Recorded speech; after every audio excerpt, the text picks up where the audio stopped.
Bismillahirrahmanirrahim. Assalamualaikum warahmatullahi wabarakatuh. Bapak-bapak, ibu-ibu, mas-mas, mbak-mbak, khususnya adik-adikku sekalian yang dirahmati Allah dimanapun Anda berada. Kembali di IIP Channel bersama saya, IIP Wijayanto. Kali ini kita akan membahas tema 3 tanda-tanda mantan akan segera tumbang bersama orang ketiga. Jadi ketika mantan memilih mengkhianati kita untuk bersama dengan orang ketiga, tanda-tanda mantan akan gagal atau mantan akan tumbang bersama orang ketiga itu sudah terlihat sejak awal ya. Yang perlu kita lakukan hanya bersabar, menunggu waktunya mantan tumbang, dan kemudian dia menyadari bahwa ternyata dia seperti pungguk yang merindukan bulan. Ya, jadi burung pungguk itu kan tidak bisa terbang. Jadi dia bisa menatap kepada rembulan saja. Nah, jadi ciri-cirinya ada 3 ya. Yang pertama, kita melihat bahwa orang ketiga ini sulit untuk bisa menjalani hubungan yang serius dalam waktu dekat. Kenapa? Misal karena dia saat ini sedang pendidikan. Jadi sedang pendidikan, perkuliahannya sedang berat-beratnya, maka kalau pada saat ini, misal mantan mengajak untuk menikah, maka dia akan sangat sulit menerimanya karena dia butuh fokus kepada perkuliahannya. Nah, jadi itu. Sementara kalau mantan harus menunggu sampai perkuliahannya ini beres, duitnya mantan terlanjur habis duluan. Ya. Karena kan orang kalau mau menikah tentu butuh biaya yang banyak. Ini bersama orang ketiga setiap hari mensupport dia, duit keluar terus. Sementara kapan menikah tidak ada kepastian di situ. Nanti saja AA, tahun depan saja AA, besok-besok saja AA, dan seterusnya. Nah, jadi itu ciri-cirinya. Yang pertama, orang ketiga tidak siap untuk menjalani hubungan yang benar-benar serius. Jadi dia cuma having fun saja. Senang-senang dikala dia stres saat kuliah begitu kan, ada mantan di situ.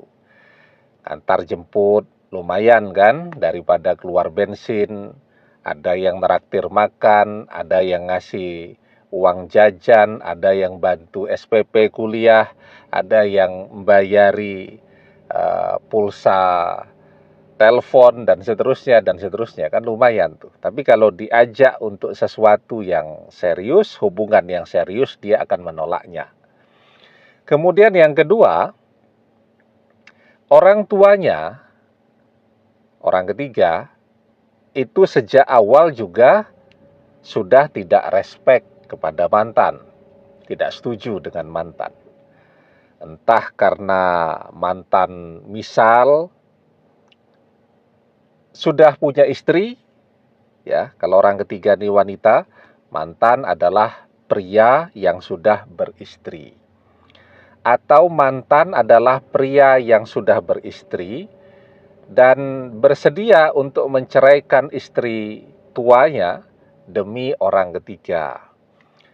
Atau mantan masih lajang, masih single, tapi tidak kaya, tidak berpendidikan, dan seterusnya. Nah, jadi sejak awal orang tuanya sudah tidak setuju kalau orang ketiga ini bersama dengan mantan.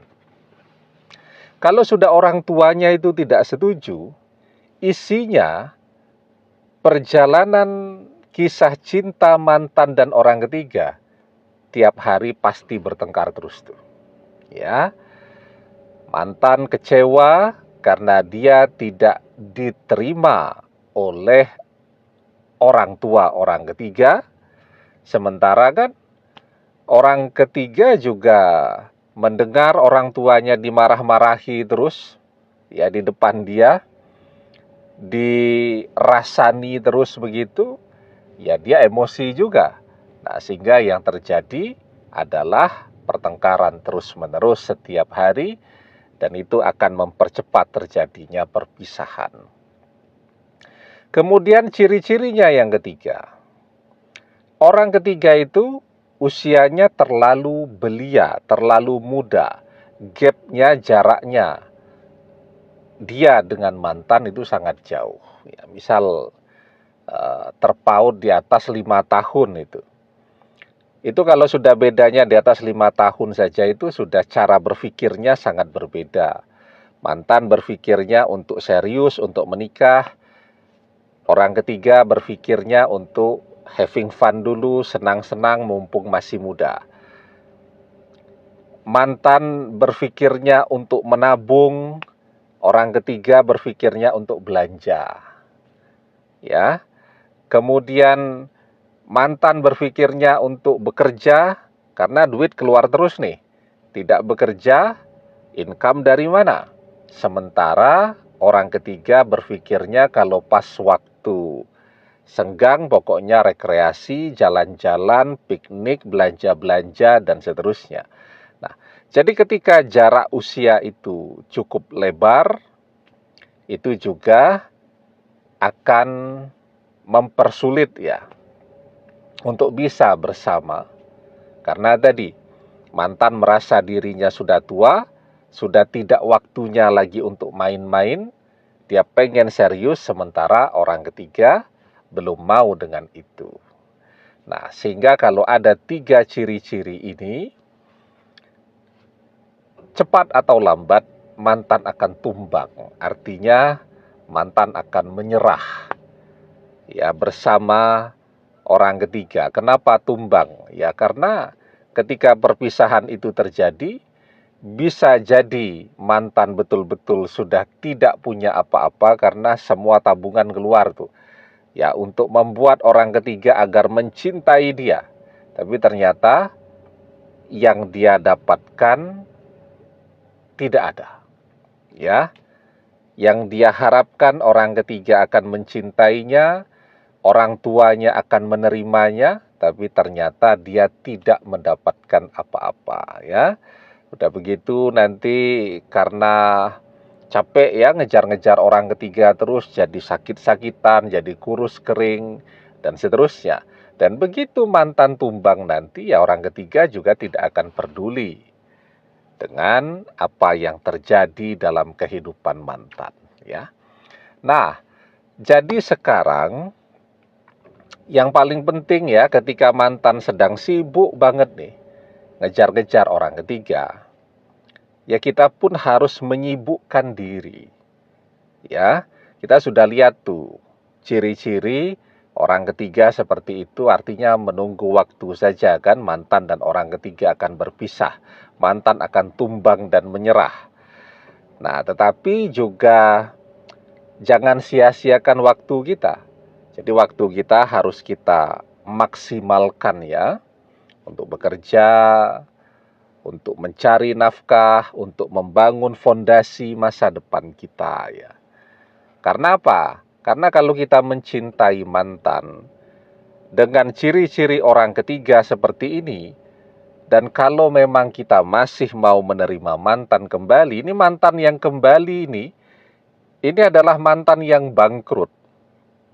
Mantan yang tidak punya apa-apa. Habis semua tuh bersama orang ketiga. Nah, karena itu sekarang kita harus bekerja. Kalau kita memang mencintainya dan yang menjadi doa-doa kita agar dia kembali bersama kita lagi, Tapi kita menyadari juga nih, mantan yang kembali ini sudah tidak sama dengan mantan yang bersama kita dulu. Ini adalah mantan yang bangkrut, mantan yang kurus kering, dan bisa jadi mantan yang sakit-sakitan nih sekarang yang akan kembali bersama kita. Nah, karena itu waktu yang ada itu harus kita manfaatkan. Ya, jangan kita sia-siakan cuman untuk melihat apa yang terjadi pada mantan dan orang ketiga, tapi kita manfaatkan untuk bekerja sekeras-kerasnya, mencari nafkah sebanyak-banyaknya. Ya, kalaupun kita sudah tidak mau menerima mantan, ya, tapi kan dengan kemapanan hidup kita, itu juga sangat bermanfaat untuk diri kita sendiri, untuk pilihan kita ke depannya mencari pendamping hidup sejati kita. Karena itu, waktu kita gunakan untuk kerja sebaik-baiknya. Wa alaysa lil insani illa masya'a. Dan bahwasanya seorang manusia tiada memperoleh selain apa yang telah diusahakannya. Demikian, semoga bermanfaat. Wallahu a'lam bissawab, billahi taufik wal hidayah. Assalamualaikum warahmatullahi wabarakatuh.